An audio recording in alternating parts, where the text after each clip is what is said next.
Hey, everybody. It's me, it's JBG here once again to talk some WWE news. I've missed you guys. It's so good to see you. Nice to seize you.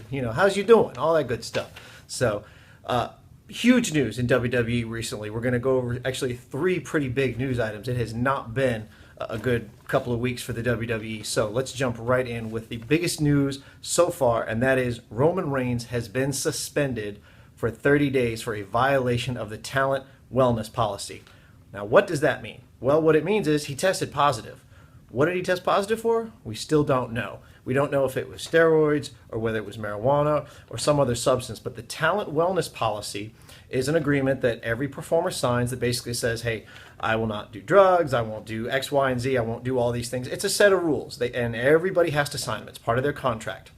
And Reigns violated it. They are subject to random drug tests, and he popped positive on a drug test. Now, the interesting thing is, did this result actually affect what happened at Money in the Bank? If you watch the Money in the Bank pay-per-view, which was really good, I was pleasantly surprised by it.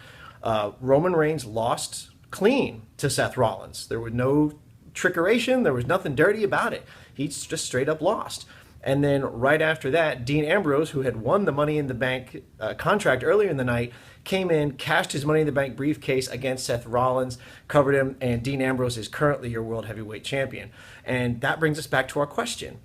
Did WWE know about this violation, and that's what affected the outcome of the match?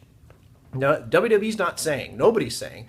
But here's what leads me to believe that is true. If you watched Raw the very next night after Money in the Bank, Roman Reigns seemed a lot more annoyed. Normally when the crowd boos him and they chant, "You can't wrestle" and stuff, he brushes it off. He doesn't even acknowledge that it's happening. But this time he did. He acknowledged it several times. He came out there trying to congratulate Dean Ambrose for winning the championship belt, and the crowd just wasn't going to let him say his piece. But instead of ignoring him, you could tell he was annoyed. He was obviously bothered by something. And I would bet money that that's what it is, that the WWE had already let him know, hey, after tonight's show, you're going to be suspended for 30 days. Now, what does this mean going forward? Because the next pay-per-view is WWE Battleground, which is on the 24th of July. Now, his suspension will take him just till a few days prior to that. So this brings up an interesting question. Should he participate in the pay-per-view? As of right now, he's scheduled to be in a triple threat. All three members of the Shield are going to go against each other in the main event of Battleground. But Roman Reigns is not going to be a part of this buildup. He's also going to miss the draft, the live draft that happens on the 19th, where we start splitting wrestlers between Raw and SmackDown. So he's not going to be a part of that either. Now, what they could do is what they did with Stone Cold Steve Austin back in 2002 when he became a free agent for about a week. And the draft happened, and then when he came back, he was able to choose which show he wanted to be on. That seems to be a likely scenario for how they can handle Roman Reigns' absence, since he can't participate in the draft, and he'll just barely be able to participate in the pay-per-view, if at all. So put it in the comments. Let me know what you think. Should he participate in the pay-per-view or not? Do you think it's going to even affect it? Will WWE just write him into the story, or what's going to happen? I mean, it's the new era now. Everybody knows what went on. It's impossible for them to just write him off and say, he's on vacation or something like that. So we all know what's happened. So how are they going to spin it? Tell me what you think they're going to do. Second big piece of news that happened last Friday, the 17th, Jerry the King Lawler has been suspended indefinitely from the WWE. Most likely his days are done after a domestic violence incident with his fiancée. I think she's 27 years old. He's 66. She's significantly younger. They've been living together for 5 years. They got into an altercation, and spoiler alert, it's a he said, she said thing. They were both intoxicated. She claims that he pulled a gun on her and put it on the kitchen table and told her to kill herself. And then he claims that he scratched his face and gave him a low blow. And so the police really, they had no choice but to bring them both in and charge them both with domestic violence. I'm sure more news is going to come out in the days and weeks ahead as we move forward, but WWE they can't be a part of any of this. Just like with the Hogan incident, just like anything else where these bad things happen, WWE's only response, their only choice, is to immediately distance themselves from the story, what we call go left of bang, just get away. So they had to move away, and who knows if we'll ever see him back on television again. It's highly unlikely, especially if he's charged and convicted of domestic violence. Then absolutely not. He's done. It's not the first time he's had a run-in with the law. I mean, He ran over a cop's foot back in '99 when he was getting a ticket. It's something really stupid, but he's been kind of a stable in Memphis for a really long time.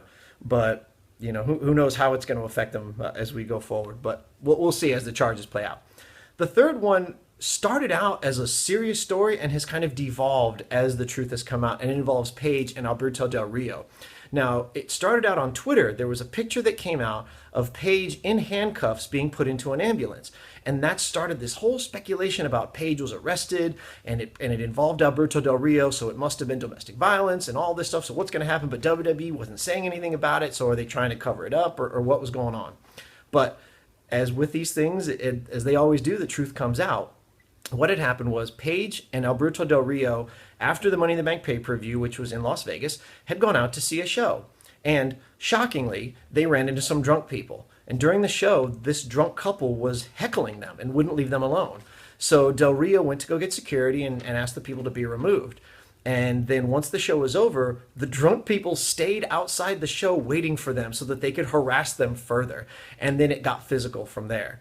And so, again, because everybody was involved, Paige was put in handcuffs, and no word if Del Rio was put in handcuffs or not, but she definitely was. She was questioned by police. She wasn't officially charged with anything. She was ultimately let go and cleared. So that's why the WWE didn't release any official statements and nothing like that, since there was no action taken, no wrongdoing on her part, just drunk people doing drunk people things. That's Vegas. That's what happens. So that's the big news. Those are the three major things going on in the WWE as of the last 2 weeks. So let me know what you think in the comments below. I know it's been a while since we've all talked, and keep those ideas coming, please. We want to know, do you have any ideas for some more top 10 lists that you want us to do? Is there a specific issue you want us to address? Is there a pay-per-view or a pay-per-view idea, or even the brand split? What do you think about all this upcoming news? Is it really going to help? Is Dean Ambrose going to make a great champion? There's a lot of changes going on in the WWE, and could it spell success for us? We really hope so. As fans, that's what we want to see. We want to see things getting shaken up and see how it can take the company moving forward so that we can get the best bang for our buck. So, as always, follow me on Twitter at Chief Joshiola right here. Leave a comment below. Let TYT know if you like this, or if you just want to never see my ugly bald head ever again. Hey, that's fine too. Anyway, thanks so much, guys. See you later. Bye-bye.